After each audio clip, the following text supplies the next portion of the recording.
Ya, halo apa kabar? Salam jumpa pemirsa. Senang sekali Nusa Tenggara Timur hari ini kembali hadir menjumpai Anda. Ya pemirsa, sejumlah informasi menarik dan teraktual dari berbagai daerah di Nusa Tenggara Timur telah kami siapkan untuk Anda. Dan untuk mengawali perjumpaan kita pada hari ini, berikut kami tampilkan cuplikan berita utama. Pengawasan kapasitas pengawasan pemilu di Kabupaten Malaka.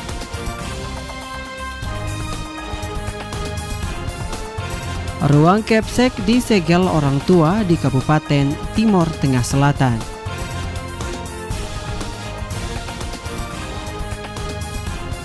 Nelayan ditemukan meninggal dunia saat melaut di Kabupaten Sika.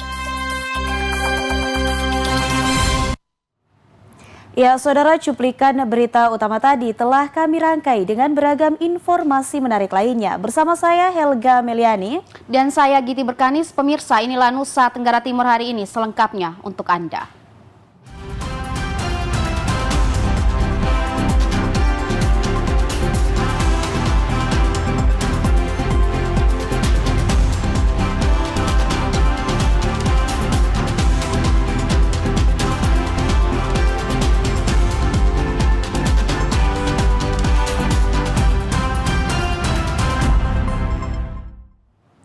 Ya, kita awali berita utama hari ini dari Kabupaten Sika, saudara.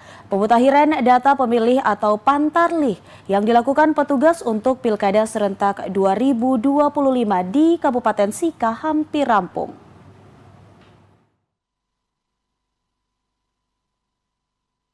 Ketua KPU Sika Herimanto menjelaskan pencocokan dan penelitian data pemilih atau coklik yang dilakukan petugas Pantarlih sudah mencapai 99%.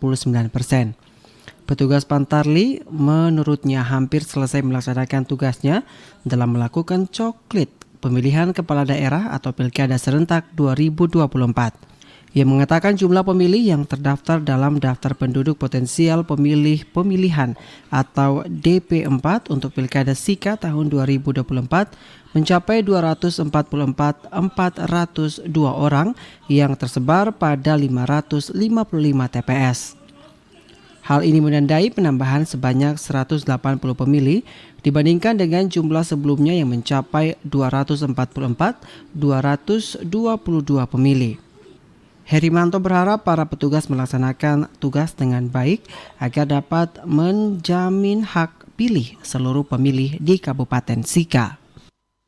Pembentukan ad hoc sudah berjalan, kemudian yang berikut adalah tahapan pencoklitan data pemilih. Ini yang sudah sementara jalan dan ada 928 Pantarlih yang sementara melakukan pencoklitan di 194 desa kelurahan untuk 555 TPS di wilayah Kabupaten Sika. Ini akan berakhir pada tanggal 24 Juli, 1 minggu lagi. Dari Kabupaten Sika, Amar Kabelen, TVRI NTT. Ya pemirsa, jelang Pilkada 2024, Badan Pengawas Pemilu tingkat kecamatan gelar penguatan kapasitas pengawasan bagi 8 orang PKD sekecamatan Koba 5. Penguatan kapasitas pengawasan di tingkat kecamatan dilaksanakan bersama 8 orang Panwaslu, Kelurahan Desa PKD sekecamatan Koba 5. Penguatan kapasitas pengawasan dilaksanakan sebagai upaya dalam meningkatkan pengawasan yang lebih profesional dan efektif pada Pilkada Serentak 2024.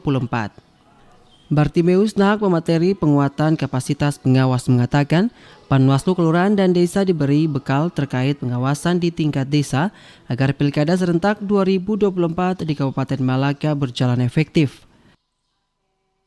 Hari ini kita fokus kepada teman-teman PKD terkait bagaimana mereka bisa berproses dalam mengawal penyusunan daftar pemilih yang sementara dilakukan, sehingga produk dalam bentuk DPS ataupun DPS HP atau sampai pada nanti DPT itu menjadi data yang valid sehingga tidak menjadi produk yang nanti akan diangkat sebagai masalah. Sementara itu, Ketua Panwaslu Kecamatan Koba 5, Frederico Da Costa, mengatakan fokus kegiatan penguatan kapasitas pengawasan untuk 8 PKD sekecamatan Koba 5 guna melakukan tugas pengawasan di tingkat desa sesuai dengan regulasi yang sudah ditentukan dan diatur dalam undang-undang. Lanjut Ferdi Costa, proses pencoklitan sementara berlangsung sehingga ada 3 tugas pengawasan yang dilakukan, yaitu pengawasan melekat, pengawasan uji petik, dan pengawasan potensi pelanggaran pencoklitan. Terima kasih terkait kegiatan hari ini. Kita melakukan kegiatan soal penguatan kapasitas kepada PKD di tingkat desa sekecamatan Kabupaten. Kita ada 8 desa, jadi ada 8 PKD. Kegiatan hari ini fokusnya kepada memberikan bekal kepada teman-teman PKD agar supaya saat melakukan tugas pengawasan di tingkat desa itu sesuai dengan aturan yang sudah ditentukan. Dari Kabupaten Malaka, Yosman Seran, TVRI NTT. Ya, saudara, pemilihan kepala daerah adalah momen krusial dalam demokrasi, sehingga netralitas dan integritas dari ASN menjadi sangat diperlukan.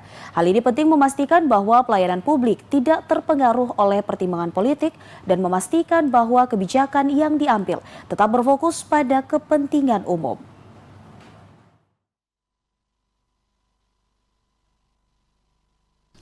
Ketidakberpihakan aparatur sipil negara ASN masih menjadi tantangan dalam setiap penyelenggaraan pemilihan kepala daerah atau pilkada.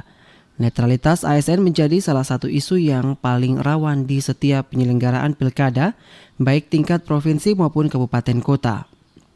Ketua Bawaslu Kota Kupang Junior Adi Chandra Nange mengatakan, dinamika netralitas ASN di Kota Kupang belum terlalu tinggi, namun demikian karena langsung kepada pemimpin kepala daerah sehingga memiliki tekanan tersendiri sehingga menjadi fokus dari Bawaslu Kota Kupang. Karena itu pihaknya terus membangun komunikasi dengan pemerintah Kota Kupang agar pola yang telah terbangun di masa Pileg dan Pilpres kemarin digalakan kembali seperti melakukan sosialisasi dan bahkan deklarasi netralitas ASN. Keberadaan ASN yang netral sangat penting untuk memastikan bahwa setiap calon dan partai politik mendapatkan perlakuan yang sama. Netralitas ini juga bertujuan untuk mencegah campur tangan yang tidak adil serta menjaga agar seluruh peserta pemilu memiliki akses yang setara.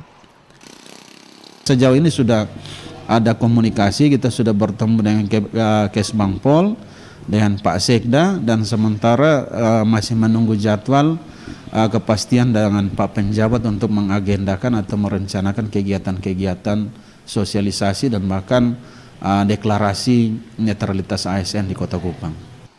Junior Nange menjelaskan netralitas aparatur sipil negara dalam pilkada adalah bentuk dari pemilu yang jujur dan adil. Karena itu netralitas ASN menjadi prinsip penting untuk menghasilkan pemilu yang demokratif, berintegritas, dan jauh dari pengaruh pemihakan kepada kelompok dan golongan tertentu. Sebagai salah satu penyelenggara pemilu, Bawaslu juga memastikan setiap penyelenggara, pemilih, peserta, aparat pemerintah, serta semua pihak yang terkait harus bersikap dan bertindak jujur, mendapat perlakuan yang sama dan bebas dari kecurangan pihak manapun. Tim Liputan TVRI NTT. Sementara itu pemirsa, sudah 4 hari ruang kerja Kepala Sekolah SMA Negeri 1 Panite, Kecamatan Amanuban Selatan disegel orang tua siswa, gegara status sekolah belum akreditasi dan nomor induk sekolah belum diperpanjang. Dan akibatnya banyak siswa tidak bisa mendaftar di perguruan tinggi. Mediasi dilakukan koordinator pengawas dan Forkom Pincam Amanuban Selatan dan akhirnya segel dibuka kembali.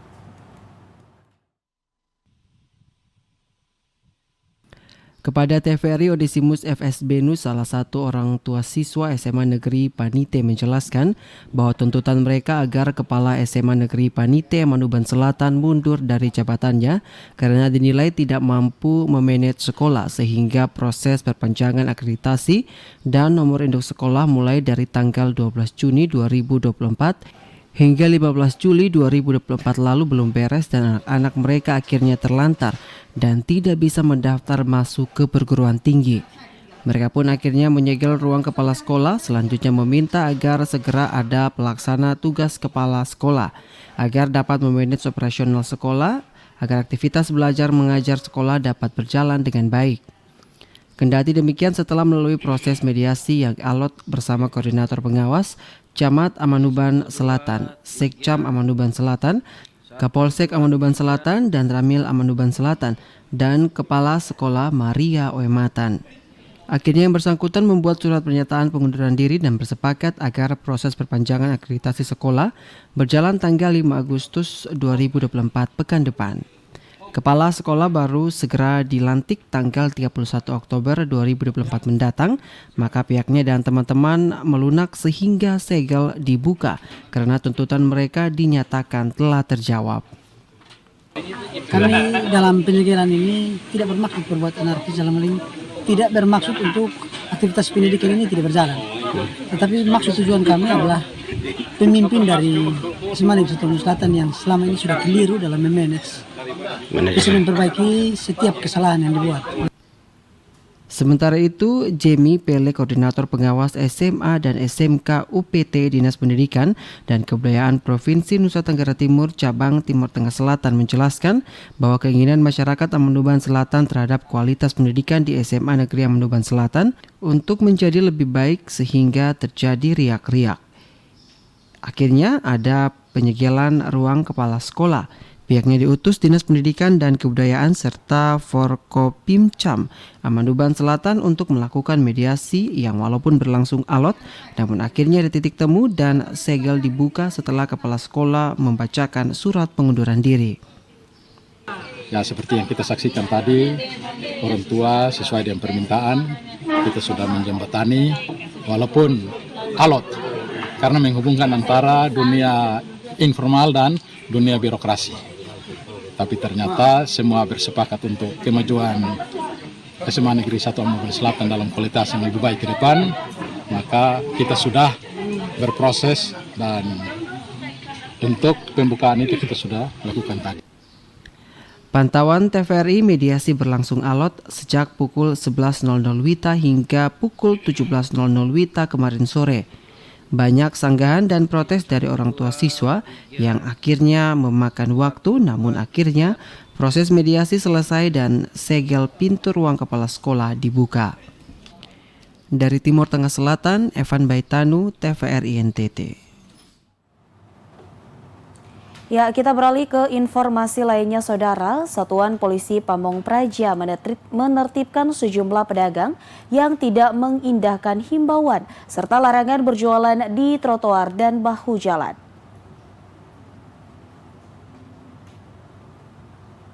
Menciptakan kota ND sebagai kota yang bersih dan tidak macet, Satpol PP menertibkan para pedagang yang berjualan di bahu jalan dan trotoar untuk masuk di area pasar.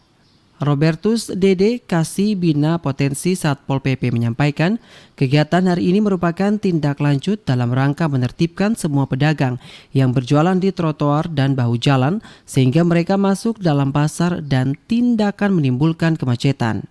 Ia juga menyampaikan untuk tidak menimbulkan kemacetan dan mewujudkan kota ND menjadi kota yang indah dan bersih sehingga diharapkan semua pedagang bisa berjualan sesuai tempat yang disediakan pemerintah. Pantauan media masih banyak pedagang yang melawan bahkan menolak ditertibkan sehingga dengan terpaksa petugas mengamankan barang dagangannya ke kantor Satpol PP. Dasar penertiban kami ini, kami melaksanakan Perda nomor 2 tahun 2023 tentang ketertiban, ketentraman dan perlindungan masyarakat. Itu dasar hukumnya. Yang berikut, sebelum terbitnya Perda nomor 2 tahun 2023 itu kami sudah melakukan sosialisasi. Itu waktu itu masih bersifat rancangan. Nah, sekarang Perdanya sudah ada. Ya, kami laksanakan sesuai perintah Perda. Dari ND, Obitani, TVRI NTT.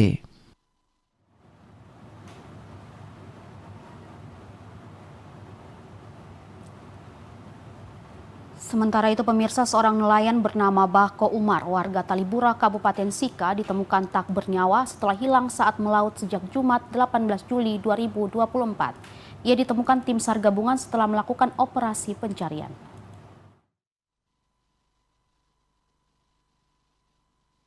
Kepala Kantor SAR Maumere Supriyanto Ridwan mengatakan sebelum hilang, korban pamit melaut untuk menangkap ikan menggunakan pukat. Namun hingga malam hari korban tak kunjung pulang ke rumah, keluarga akhirnya memutuskan untuk melaporkan ke tim SAR. Dalam operasi itu, tim SAR gabungan mengkerahkan peralatan, selamat, serta rubber boot serta 1 unit perahu nelayan.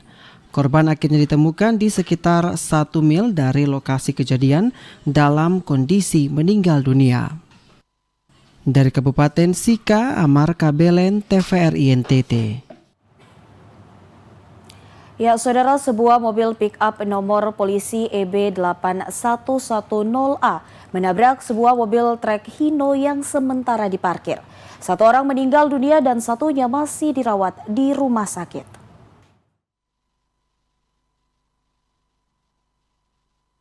Aibda Aris Sepriono Kanit Laka Lantas menyampaikan kronologi kecelakaan ini terjadi tepat jam 3 pagi. Sebuah truk Hino dari Maumere menuju Pelabuhan Ende yang hendak naik ke kapal ke Surabaya mengalami pecah ban. Setelah mengganti ban, supir dan kondektur sampai istirahat. Tiba-tiba sebuah mobil pick-up nomor polisi EB8110A melaju kencang dari arah Maumere langsung menabrak dari belakang. Ia juga menyampaikan atas kejadian ini sopir pick-up meninggal dunia dan penumpangnya saat ini masih dirawat di Rumah Sakit Umum Daerah Ende. Ia juga menambahkan diduga sementara kecelakaan terjadi akibat sopir mobil pick-up berinisial M mengantuk hingga tidak bisa mengendalikan kendaraan. Ketika pengemudi memberhentikan kendaraan, memasang doma, kemudian mereka tujuannya kan mau ganti ban serep. Setelah pasang doma, mereka istirahat sebentar karena bannya ini cukup panas habis perjalanan. Sekitar 20 menit kemudian datang dari arah Maumere mobil Suzuki pick-up dengan nomor polisi 8110A warna hitam dikendarai oleh Mercedes Wisae dengan memuat istrinya langsung menabrak di bagian belakang. Jadi dampak dari kejadian itu pengemudi mobil pick-upnya meninggal di tempat kejadian, sedangkan penumpang yang perempuan istrinya mengalami luka berat di mana kaki sebelah kirinya patah dan beberapa luka di bagian wajah. Demikian. Dari Ende Obitani, TVRI NTT. Ya, pemirsa, pemerintah Kabupaten Nagekeo melalui Badan Perencanaan Penelitian dan Pengembangan atau Bapelitbang Daerah Kabupaten Nagekeo menggelar musyawarah rencana pembangunan daerah, Musrenbang Rencana Pembangunan Jangka Panjang Daerah atau RPJPD tahun 2025 sampai 2045. Kegiatan ini dibuka penjabat Bupati Nagekeo Raimundus Nggajo.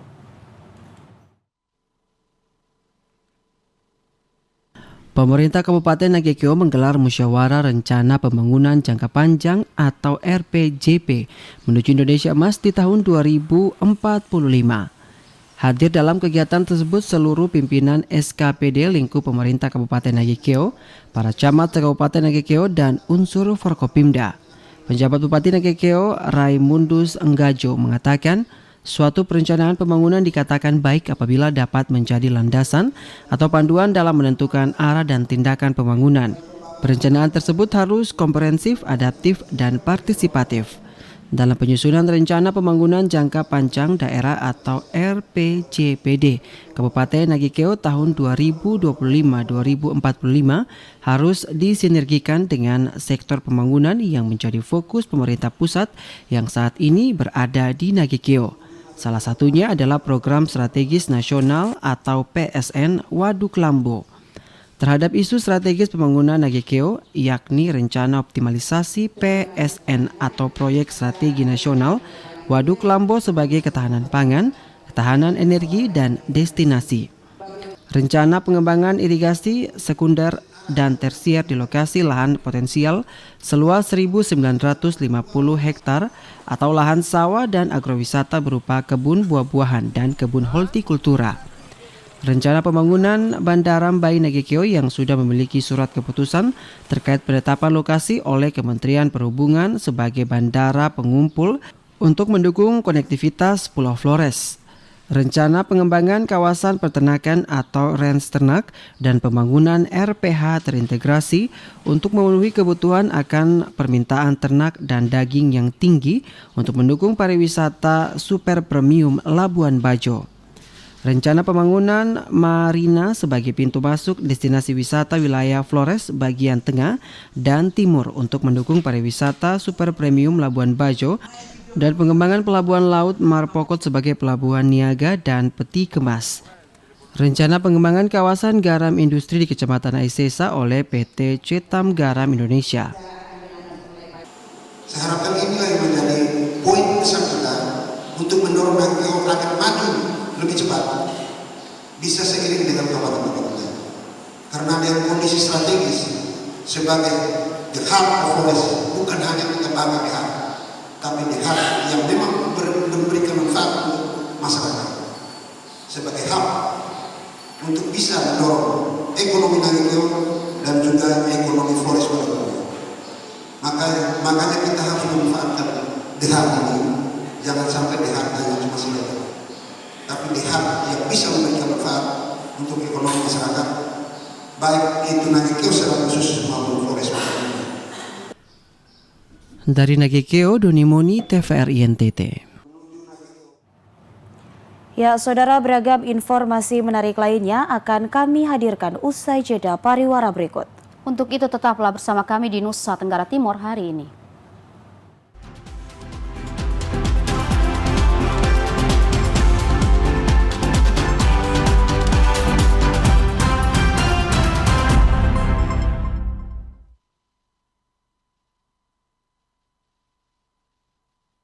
Kelestarian hubungan manusia dengan alam tergantung bagaimana manusia memperlakukan lingkungan tempat dia hidup. So the first time I came to Indonesia was maybe 15 years ago. I always had the dream since I'm small to come to Indonesia. I would tell always my father in Spain, I want to go one day to Indonesia. Yang paling menakutkan bagi ekosistem laut adalah sampah yang tidak bisa terurai seperti plastik. Bring this trash because at the moment there is no pickup system to collect, and I think we need the help from the local authorities for this. Melestarikan alam saat ini, maka alam dan seistinya juga akan dinikmati anak cucu kita kelak.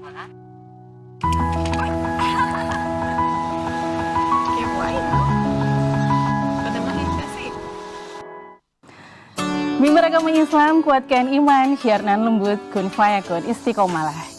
Masya Allah, tabarakallah, amin, Allah Maha Besar. Yang pertama, setiap orang yang mengeluarkan sodakoh pasti Allah ganti. Orang-orang yang kurang baik, tapi kita selalu bersikap baik, memiliki akhlak yang baik, insya Allah orang-orang yang seperti ini akan dijaga. Siapa yang menjaga? Bukan orang-orang lain, kadang bukan manusia, tapi Allah dan para malaikatnya yang menjaga. Akhir kata, saya Dina Rahman mewakili seluruh kerabat kerja yang bertugas pamit undur diri dari hadapan Anda. Assalamualaikum warahmatullahi wabarakatuh. Waalaikumsalam.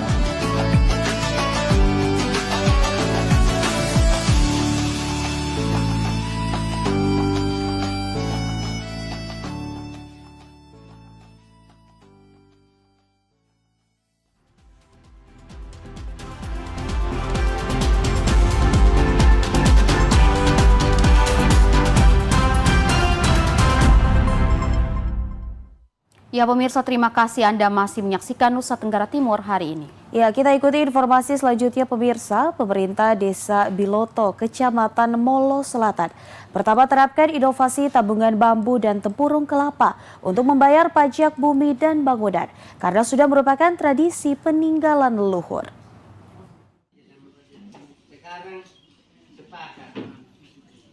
Kepada TVRI, Mesak Mela, Kepala Desa Biloto, Kecamatan Molo Selatan menjelaskan, sistem tabungan menggunakan bambu dan tempurung kelapa sudah merupakan tradisi dan budaya masyarakat Desa Biloto.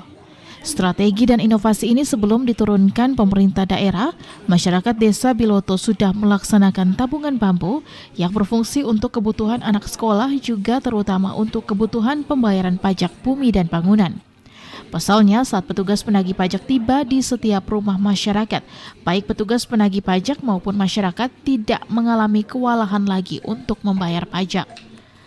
Karena masyarakat telah siap untuk membayar pajak dan kelebihan dari hasil tabungan dimanfaatkan masyarakat untuk kebutuhan anak sekolah dan kebutuhan rumah tangga lainnya. Tabungan bambu itu sudah menjadi tradisi bagi masyarakat Desa Biloto. Sudah selama 5 tahun berturut-turut kami pakai tabungan bambu. Karena menurut hemat saya bahwa itu menguntungkan masyarakat untuk jangan pada saat jatuh tanggalnya atau jatuh temponya masyarakat tidak kewalahan di dalam pembayaran pajak. Tampak warga Desa Biloto sejak Selasa 16 Juli 2024 lalu hingga Rabu 17 Juli 2024 beramai-ramai dari berbagai tempat wilayah dusun melakukan pembayaran pajak dari hasil tabungan bambu dan tempurung kelapa. Dari Kabupaten Timur Tengah Selatan, Evan Paitano, TVRI NTT. Pemirsa, Satuan Tugas Pengamanan Perbatasan Satgas Pampetas RI RDTL Sektor Barat menggandeng tim Kuali Merah Putih merenovasi kantor Desa Manusasi, Kecamatan Miomafa Barat, Kabupaten Timur Tengah Utara. Beginilah kondisi bangunan kantor Desa Manusasi di Kecamatan Miomafa Barat, Kabupaten Timur Tengah Utara yang telah selesai direnovasi Satgas Pamtas RI RDTL Sektor Barat Yonkaf 6 Karimata. Sebelumnya kondisi bangunan kantor desa ini terlihat usang dan mulai rusak termakan usia. Fasilitas kantor pun tidak memadai. Rabu 17 Juli 2024 kemarin, peresmian kantor desa tersebut telah dilakukan pihak Satgas Pamtas RI RDTL Sektor Barat bersama aparat desa setempat disaksikan masyarakat di desa tersebut. Peresmian ditandai penguntingan pita oleh Wadan Satgas Yonkaf 6 Naga Karimata, Kapten Kaf Satria Dharma Nugraha. Komandan Pos Yonkaf 6 Karimata Desa Manusasi, Sertu Adri Ritonga mengungkapkan renovasi kantor desa Manusasi terwujud berkat kolaborasi pihaknya dengan tim Kuali Merah Putih yang diketuai Chef Bobon Santoso. Keinginan merenovasi bangunan kantor desa tersebut karena ingin menghadirkan kantor desa yang layak dalam mendukung pelayanan publik di daerah perbatasan RI RDTL tersebut. Kami berkolaborasi dengan Kuali Merah Putih agar kantor desa Manusasi ini bisa menjadi kantor desa yang dicintai oleh masyarakat dan ke depan dinikmati oleh masyarakat sehingga pimpinan desa beserta perangkat bisa menikmati kantor desa ini dengan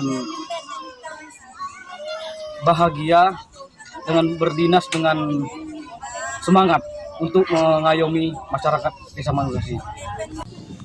Kehadiran bangunan kantor desa Manusasi yang baru ini disambut gembira perangkat desa dan warga yang ada.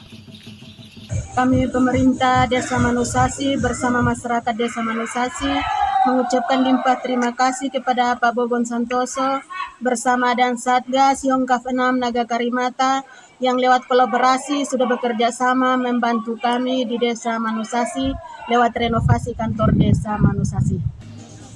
Renovasi kantor desa Manusasi di Kecamatan Miomafa Barat, Timur Tengah Utara yang dilaksanakan Yonkaf 6 Naga Karimata dan tim Kuali Merah Putih ini mencakup perbaikan struktur bangunan, atap, penambahan fasilitas dan peningkatan aksesibilitas bagi warga yang membutuhkan layanan administrasi. Dari Timur Tengah Utara, Joseph Praso, TVRI NTT. Ya, saudara, informasi menarik lainnya akan kami hadirkan usai jeda pariwara berikut. Untuk itu tetaplah bersama kami.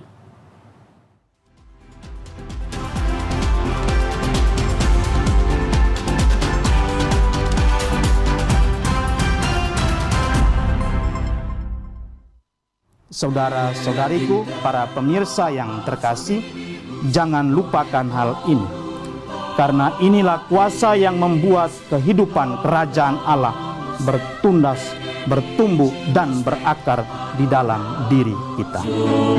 Tuhan serta kita sepanjang jalan penuh liku. Tuhan serta kita.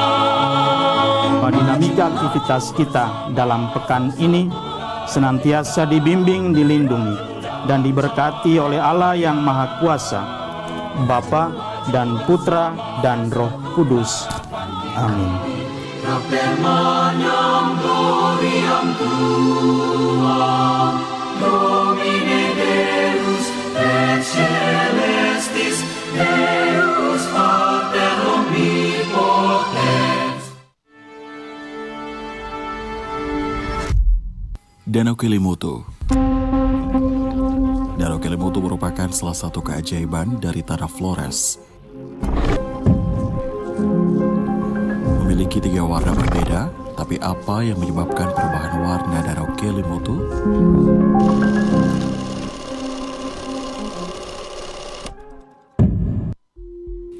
Seorang administrator Belanda bernama Van Suchtelen yang bertugas di Ende Flores secara tidak sengaja menemukan Danau Kelimutu pada tahun 1915. Danau ini menjadi lebih terkenal setelah dilukiskan oleh Y. Bowman pada tahun 1929. Telen saat itu sedang melakukan perjalanan dinas ke wilayah Lio, dan dalam perjalanannya dia melihat asap yang mengepul dari puncak Gunung Kelimutu. Perbedaan warna Danau Kelimutu ini disebabkan oleh kombinasi aktivitas geotermal, interaksi kimia, dan mikroorganisme. Gas vulkanik dan mineral yang unik di kawah gunung berapi menghasilkan senyawa yang menyerap, menciptakan gradasi biru, hitam, dan hijau toska yang memukau. Masyarakat memiliki legenda dan cerita rakyat tentang danau tersebut yang dihubungkan dengan leluhur dan alam gaib. Tiap warna memiliki arti sendiri, seperti Tiwu Atamubu dianggap sebagai tempat bersemayamnya arwah orang tua, Tiwu Atapolo tempat bersemayamnya arwah orang jahat, dan Tiwu Nuwa Muri Koofai yang dianggap tempat bersemayamnya jiwa muda-mudi. Karena keunikannya, Danau Kelimutu pada tahun 1992 dijadikan sebagai taman nasional, dan keindahannya juga dapat kita temukan pada perangko dan uang 5.000 yang beredar pada tahun 2008. Danau Kelimutu bukan hanya fenomena alam yang indah, tetapi juga memiliki nilai budaya dan spiritual bagi masyarakat setempat. Legenda dan cerita rakyat tentang asal-usul danau dan warna airnya menjadi bagian penting dari warisan budaya Flores.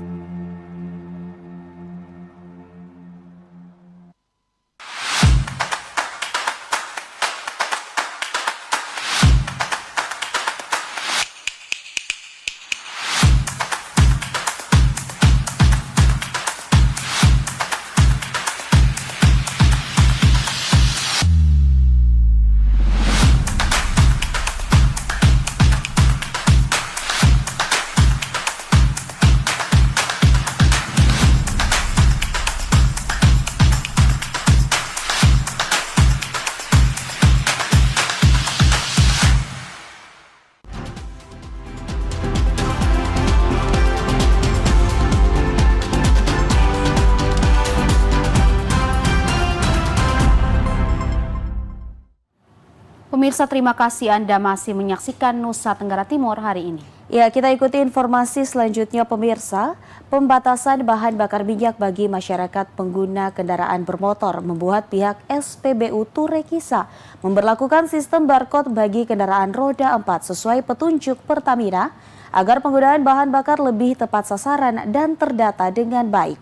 Dengan demikian memudahkan monitoring oleh pihak pengelola SPBU di Pertamina itu sendiri.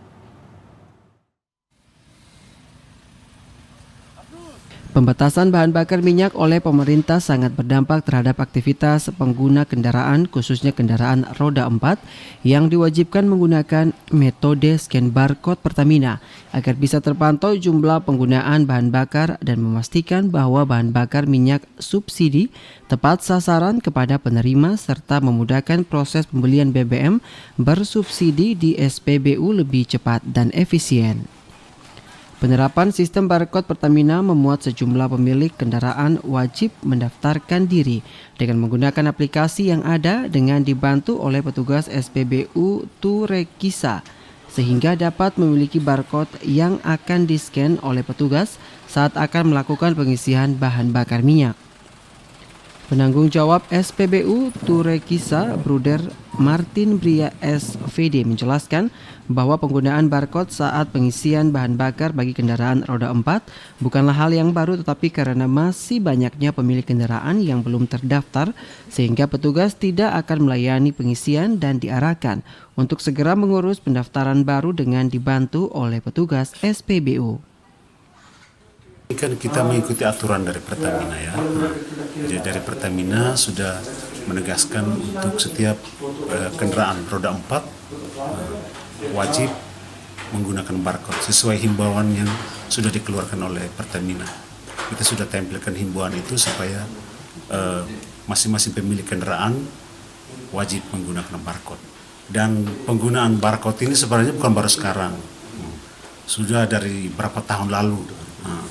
Untuk ini, jadi kita menghimbau masyarakat supaya berusaha mendaftar, lalu setelah daftar barcode-nya keluar bisa gunakan. Pelayanan dengan menggunakan sistem barcode Pertamina sangat baik untuk mencegah terjadinya penggunaan BBM bersubsidi yang tidak tepat sasaran sehingga masyarakat pemilik kendaraan roda 4 diajak untuk segera mendaftarkan diri demi mendapatkan pelayanan yang maksimal dan cepat saat akan melakukan pengisian bahan bakar. Dari Kabupaten Ngada, Lexi Nunu, TVRI NTT. Pemirsa, kontak kerukunan sosial K2S dan Tulung Agung Trenggalek Bersatu TTB memiliki peran penting selama proses pemulangan 11 TKI asal Tulung Agung yang ditelantarkan. Saat menghadiri silaturahmi Kodim 1604 bersama keluarga besar K2S, keluarga besar TTB dan ke-11 TKI asal Tulung Agung, Jawa Timur yang dilantarkan, Budi Kusworo, pengawas K2S Kota Kupang mengatakan sejauh ini K2S dan TTB di semua daerah di Nusa Tenggara Timur bagi keluarga Jawa yang mengalami pelantaran. Seperti yang terjadi atas 11 warga Tulung Agung, Jawa Timur yang ditelantarkan di perbatasan Timor Leste beberapa waktu lalu, di mana K2S dan TTB berperan dengan bekerja sama dengan Dinas Sosial menangani 11 warga Tulung Agung tersebut. Baik itu saat berkoordinasi untuk membawa mereka dari perbatasan Kabupaten Belu ke rumah singgah Dinsos Provinsi Nusa Tenggara Timur. Kemudian beberapa hari menampung ke-11 warga Tulung Agung tersebut, K2S dan TTB berkontribusi untuk kebutuhan mereka hingga berkoordinasi dengan pemerintah Tulung Agung Jawa Timur untuk proses pemulangan dengan menggunakan kapal laut. Ia berharap peran K2S dan TTB ini tetap berjalan dengan baik sehingga bisa menangani keluarga Jawa yang mengalami berbagai masalah sosial di Nusa Tenggara Timur. Tentunya semua didasari oleh berbagai koordinasi baik antar organisasi maupun dengan pemerintah setempat dan di Pulau Jawa. Kami pada prinsipnya kontak kerukunan sosial atau disingkat K2S Keluarga Jawa Kota Kupang itu bergerak dalam bidang sosial, visinya bidang sosial. Oleh karena itu yang berkaitan dengan masalah-masalah sosial termasuk dalam hal ini menangani saudara-saudara kita yang terlantar sudah banyak jadi yang ditangani oleh K2S Kota Kupang, bahkan juga K2S Provinsi. Nah, karena itu selayaknya lah kami paguyuban Jawa yang ada di Kota Kupang dari paguyuban daerah asal dari 3 provinsi, Provinsi Jogja, Jawa Tengah, dan Jawa Timur. Andai kata terjadi seperti itu tentunya punya kewajiban untuk merespon dan menangani hal-hal seperti ini. Untuk diketahui bahwa ke-11 warga Tulung Agung yang ditelantarkan telah dipulangkan kemudian dijemput di Pelabuhan Tanjung Perak, Jawa Timur.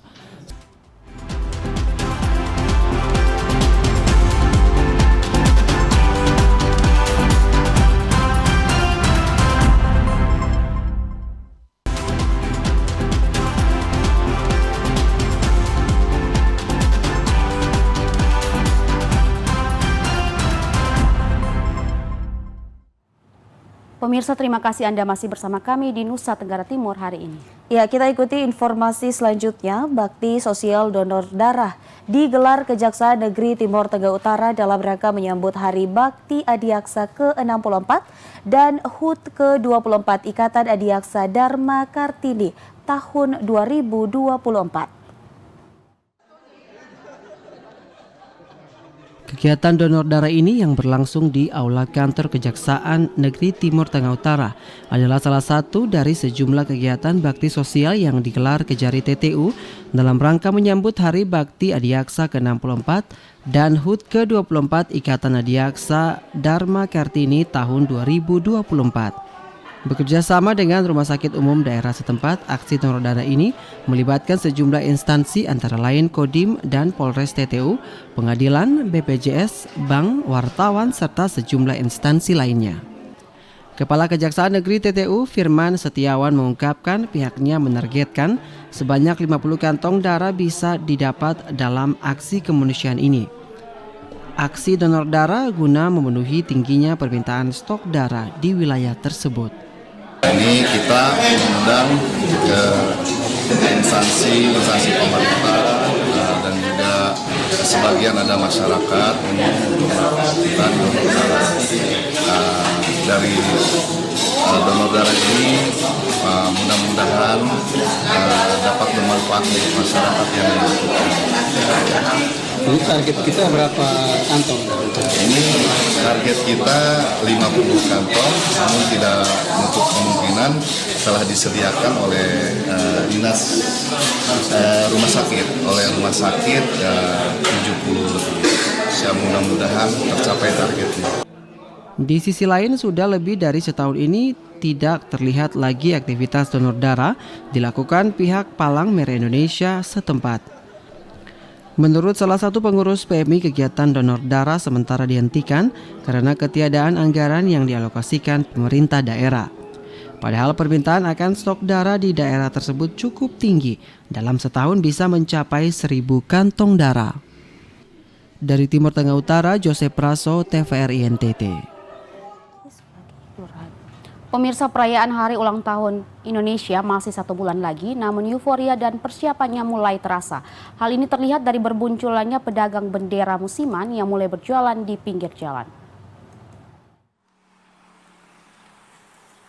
Menjelang Hari Ulang Tahun atau HUT Republik Indonesia ke-79 pada tanggal 17 Agustus mendatang, sejumlah penjual bendera merah putih, umbul-umbul dan aksesoris lainnya mulai bermunculan di sepanjang jalan pusat ibu kota Kabupaten Nagekeo.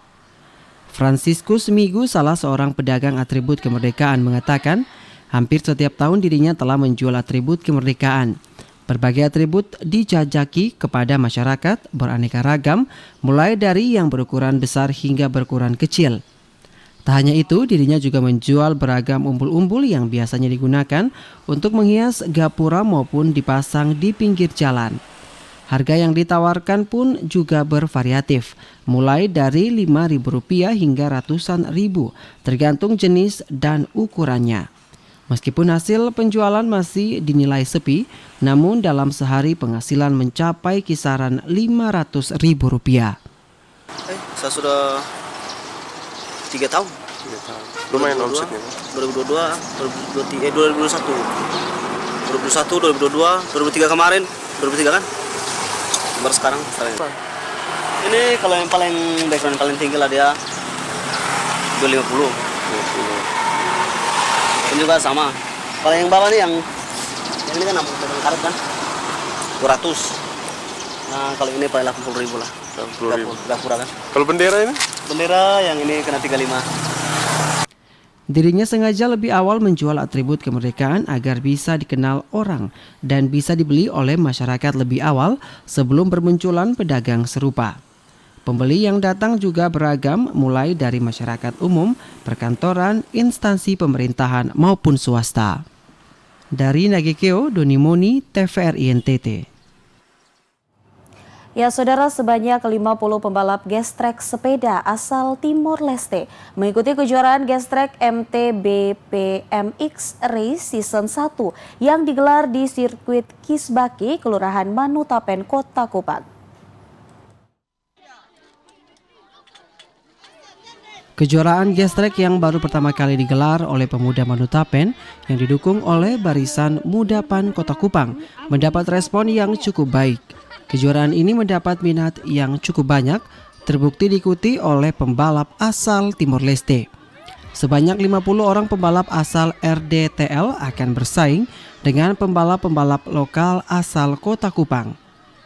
Jumlah keseluruhan pembalap kurang lebih 200